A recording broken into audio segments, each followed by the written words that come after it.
जब भोजन राजसिक और तामसिक हो जाता है तो शरीर में और मन में दोनों में विकार पैदा हो जाते हैं और प्रसन्नता का नाश हो जाता है। जो सहज प्रसन्नता प्रकट होनी होती है, तो पहले भोजन को सुधारिए, सात्विक भोजन। बड़ा आनंद आता है जब 4 रोटी थोड़ा सा नमक लेकर के ऐसे या थोड़ा सा दाल पा लीजिए, फिर आप देखिए शाम। पर वो पानी के लिए मन तैयार नहीं, उसको 14 सब्जी चाहिए, नाना प्रकार की सामग्री चाहिए। इसको रोकिए प्रभु, तो भजन में चित्त लगे, तो मन खुश रहे। हम आपको कहते हैं आत्म प्रसन्नता से बढ़कर कुछ नहीं है। और आत्म प्रसन्नता जब विषयों का राग पूर्वक सेवन करते हैं तब वो नष्ट हो जाती है। और आंतों का एक थैला है, आप इसको बढ़ाते चले जाओ बढ़ती चली जाएंगी, घटाते चले जाओ घटती चली जाएंगी। एक लिमिट से आप भोजन पाओ तो एक लिमिट से अनलिमिट पाओ अनलिमिट, जैसा अभ्यास जैसा करोगे। तो साधक को गुरुपाक भोजन से बचना चाहिए, गरिष्ठ भोजन जो बहुत देर में पचने वाला हो, और बलवान भोजन से बचना चाहिए। हमें बलवान भोजन से क्या जरूरत है? बल वाले भोजन से छाछ, रोटी, दाल, थोड़ा चावल, थोड़ी सब्जी, बस पर्याप्त। एक नियम बना ले, और रोज बदल के पाना ये भी ठीक नहीं है। एक नियम पूर्वक पाना, मतलब संभालिए, यही आपकी साधना को संभालेगा। भोजन आपका सही होना चाहिए। दूसरा, दृष्टि, देखने का साधक को सावधानी पूर्वक देखने का सावधानी पूर्वक कार्य करना चाहिए। किसी को देखा तो राग न होने पावे, किसी को देखा द्वेष न होने पावे। तो राग कैसे होता है? गुण देखने पर। और द्वेष कैसे होता है? दोष देखने पर। गुण देखने पर उसकी स्तुति होती है और दोष देखने पर उसकी निंदा होती है, जो दोनों तुम्हारी प्रसन्नता का नाश करते हैं। पहला भोजन, दूसरा दर्शन।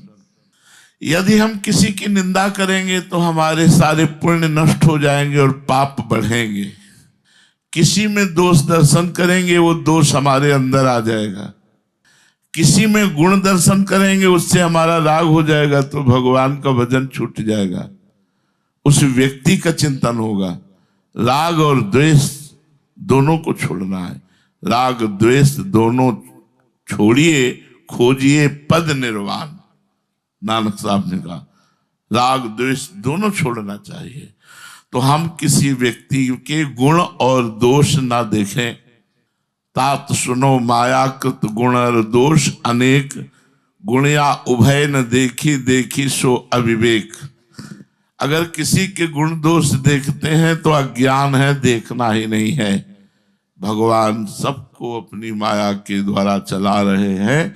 हमारा अधिकार नहीं है कि हम अपने बगल वाले के गुण देखें या द्वेष देखें। दोष देखेंगे तो हमारी भक्ति क्षीण हो जाएगी, पक्का क्षीण हो जाएगी। अद्वेष्टा सर्वभूतानाम, समस्त भूतों में दोष रहित बुद्धि देखनी, सब में प्रभु देखना है, दोष नहीं देखना। अगर कोई दोष कर रहा है, आपको दिखाई दे रहा है कि एक दोष है, तो भगवान की लीला और प्रणाम। हम उसका चिंतन नहीं करेंगे, ना उसको दोषी ठहराएंगे, ना उसको दोषी प्रमाणित करेंगे, ना दोष मानेंगे। हम भगवान की माया की लीला मानकर प्रणाम करके चल देंगे।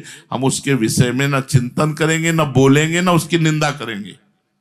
निंदा भी नहीं करेंगे। बोले हम देख रहे हैं दोष, फिर भी निंदा नहीं, वो नहीं करना है, परमार्थ है। अगर आप ऐसा करते हैं तो फिर आपका परमार्थ नष्ट हो जाएगा, आपकी प्रसन्नता नष्ट हो जाएगी। तीसरा है जबान में 2 बातें हैं, एक है स्वाद और दूसरा बोलना। व्यर्थ बोलना, कटु भाषण बोलना, असत्य बोलना, अहितकर बोलना। ये भाषण अगर ऐसा बोलेंगे तो आप खुश नहीं रहेंगे। आपको खुश रहने के उपाय बताए जाते हैं। पहला भोजन सुधारो, दूसरा नेत्र सुधारो, तीसरा अपनी जबान सुधारो। बोलना, वाणी में दरिद्रता क्या, कितना अच्छा अच्छा बोला जा सकता है। बचने का दरिद्रता, इसमें कोई पैसा तो लगता नहीं, बहुत प्यार से बोलो, बहुत मृदु बोलो, बहुत हितकर बोलो, बहुत सोच विचार कर, संभाल कर, सजा कर शब्द बोलो, सामने वाले को खुश कर दो, आप खुश हो गए। अगर आपने ऐसे कटुवचन बोले, व्यर्थ भाषण बोले, गंदी बात बोले, निंदा वाली बात बोले, अहितकर वाली बात बोले, तो आप खुश नहीं रहोगे, आपका हृदय जलने लगेगा। उसके फलस्वरूप आपकी प्रसन्नता का नाश हो जाएगा। चौथी बात, घर परिवार के सदस्यों से ममता नहीं करनी, नहीं खुश कभी नहीं रह सकते। कितनी कठिन बात है, हर बात कठिन है खुश रहने के लिए, तभी उल्टा चाल चलता है मन। बोले घर परिवार में सब भरपूर है, सबसे प्यार है, सबसे मिल रहे, ममता है, बोले खुश नहीं रह पाओगे। बोले अखंड खुश रहने के लिए ममता रहित प्यार करो, क्योंकि कब कौन घटना घट जाए, कब कौन बिछुड़ जाए, कब कौन पधार जाए, कब कौन सी लीला भगवान की मृत्यु लोकमयी लीला है। इसलिए सबसे तटस्थ भूमिका, सेवा सबकी, ममता किसी से नहीं। सबकी ममता ताग बटोरी, मम पद मनहि बांध बटोरी। न घर में न परिवार में ममता। परिवार परिजन, रिश्तेदार, नातेदार, धन संपत्ति, इसमें जो ममता रखता है वो कभी खुश नहीं रह सकता। सब इसी में ममता रखते हैं, इसलिए कोई खुश नहीं। जीवन भर व्यतीत, खुशी जाना ही नहीं, खुशी किसे कहते हैं, आनंद को जाना ही नहीं, प्रसन्नता को जाना ही नहीं कि किसे कहते हैं। भागवती अखंड प्रसन्नता। जैसे खुशी मिली श्रीवास जी को, महाप्रभु चैतन्य देव के संग के प्रभाव से उन्हें खुशी मिली। देखो खुशी का प्रभाव, उनके घर में कीर्तन हो रहा है और एक ही लड़का था, कई दिन से बीमार था, तो दासी ने कान में आके बताया श्रीवास जी को कीर्तन हो रहा, महाप्रभु नृत्य कर रहे, कि लड़का पधार गया। तो कीर्तन करते करते एकांत हुए, दासी से कहा कि दोबारा यहां अगर आई और महाप्रभु के कीर्तन में अगर विघ्न पड़ा तो हम अपने प्राण त्याग देंगे। जोर जोर से करताल बजाकर उन्मत्त होकर हरे कृष्ण कृष्ण कृष्ण हरे हरे। महाप्रभु तो साक्षात स्वयं प्रभु है, रुक गए और कहा कीर्तन में भाव नहीं बैठ रहा है, कुछ हो गया क्या, ऐसा कुछ हुआ है क्या जिससे हमारा भाव इस समय बढ़ नहीं रहा। तो किसी ने कहा कि श्रीवास जी का पुत्र पधार गया है। श्रीवास जी की तरफ देखा तो बहुत प्रसन्नता और करताल। महाप्रभु ने रोका, कहा श्रीवास तुमने बताया नहीं। बोले क्या? बोले आपका पुत्र पधार गया। बोले प्रभु मेरा तो था ही नहीं, हो तो आपका ही था। और इतना सुअवसर सौभाग्य तो किसी किसी को मिलता है, उसके प्राण निकल रहे हैं और आप कीर्तन कर रहे हैं प्रभु, इससे बड़ी खुशी की बात क्या हो सकती है। इसलिए मुझे तो खुशी अमा नहीं रही है, इतना आनंद आ रहा है कि वो जीव धन्य हो गया जो मेरा पुत्र बनकर आया था, क्योंकि आप महाप्रभु स्वयं नृत्य करते हुए भगवान नाम कीर्तन कर रहे हैं और वो शरीर छोड़ रहा। ये खुशी, इसे कहते खुशी। नरसिंह मेहता जी का चरित्र पढ़ के देख लेना। पुत्र मरा तो उठाया मंजीरा और नाचना शुरू किया। बोले भला किया गोविंद ने, है भला किया गोविंद ने, खूब नाच। ये है खुशी। हरिराम व्यास जी की बेटी का ब्याह है, बारात के लिए सुंदर सुंदर भोग बने हुए हैं, सब संतों को अमनिया बांट रहे हैं। ये है खुशी, है। ये चिंता नहीं कि बारातियों को अगर नहीं मिलेगा तो बेइज्जती हो जाएगी।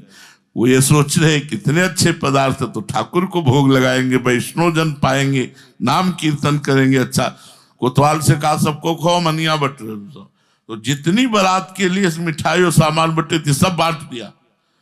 पर ऐसे भाव वालों के यहाँ कमी नहीं होती। बाराती भी खूब पाए, जनाती भी पाए और संत भी पाए, कमी हुई ही नहीं। खुशी उसे कहते हैं जो किसी भी परिस्थिति में शोक में ना परिवर्तित हो, वो होती है भगवदानंद। वो घर परिवार में ममता करने से नष्ट हो जाती है, सबकी ममता त्याग। इसीलिए परमार्थ थोड़ा कठिन लगता है, क्योंकि हम बहुत समय से विषयों में, संसार में, घर परिवार में रहे। और सही पूछो तो जब डट के भजन करोगे ये सब अच्छे ही नहीं लगेंगे, इनसे अपनापन खत्म हो जाएगा। ये मेरे हैं ऐसी भावना ही खत्म हो जाएगी।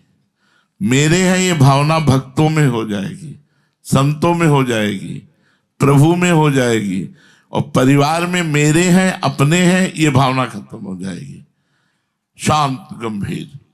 देखो खुशी का एक और से एक ब्रजवासी बताते हैं कि एक हमारे पड़ोस में भजन करने वाले ब्रजवासी थे, उनका लड़का मथुरा गया, एक्सीडेंट हुआ, पधार गया, और वो सुबह से 8 बजे तक भजन करते थे। तो 5-6 बजे की घटना होगी तो उनके पास सूचना आई लड़का पधार गया। तो उनका पधार गया ना, बोले हाँ। तो बोले ले जाओ केसी घाट, हम 8 बजे आएंगे पूरा भजन करके। पधार तो गए हैं, उसमें क्या है। ये है प्रसादेश्वर दुखा नाम हानि रस्युप जाते। पुत्र माला छूट जानी चाहिए, नहीं छूटी। माला 8 बजे तक भजन किया, भगवान को प्रणाम किया, गए, अंतिम संस्कार में सम्मिलित हुए। राधे श्याम, कोई शोक नहीं। इसे खुशी कहते हैं कि बड़ी से बड़ी विपत्ति भी तुम्हारे हृदय को हिला न सके, शोक युक्त न कर सके। ये कब होगी? जब भगवान से चित्त जुड़ेगा, भोजन सही होगा, देखना सही होगा, बोलना सही होगा, घर परिवार से ममता नहीं होगी, धन संपत्ति में आसक्ति नहीं होगी, तब जाकर के तुम्हारे अंदर खुशी जागृत होगी।